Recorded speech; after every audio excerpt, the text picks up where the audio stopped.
কোরবানির পশুর হাটকে কেন্দ্র করে কোনো ধরনের চাঁদাবাজির সুযোগ নেই। চাঁদাবাজির চেষ্টা হলে কঠোর ব্যবস্থার হুঁশিয়ারি দেন স্থানীয় সরকার, পল্লী উন্নয়ন ও সমবায় প্রতিমন্ত্রী মীর শাহে আলম। সকালে রাজধানীর গাবতলীর পশুর হাট পরিদর্শনে এসে কথা জানান প্রতিমন্ত্রী। তিনি বলেন, কোরবানির পশুর আনার নেওয়ার সময় সড়কে চাঁদাবাজির চেষ্টা হলে সাথে সাথে ব্যবস্থা নেওয়া হবে। পশু আনার সময় সড়কে যাতে যানজট না হয় সেজন্য পরিকল্পনা নেওয়া হয়েছে বলেও জানান প্রতিমন্ত্রী। এবার রেল লাইনের পাশে ও সড়কে হাট বসানো যাবে না। পশুর হাটের নিরাপত্তায় পুলিশের পাশাপাশি সেনাবাহিনী, র্যাব ও বিজিবি থাকবে বলে জানান তিনি।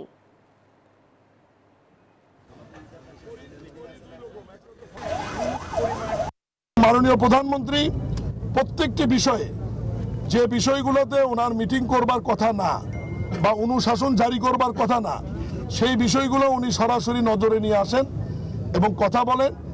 আমরা সরকারের পক্ষ থেকে এইটুকু নিশ্চয়তা দিতে পারি যে রাস্তাঘাটে যারা কুরবানির গরু বা পশু নিয়ে যাওয়া নিয়ে আসা করবে, চাঁদাবাজির কোনো ঘটনা ঘটবে না এবং ঘটলেও আইন শৃঙ্খলা বাহিনী সেগুলো কঠোর হস্তে দমন করবে।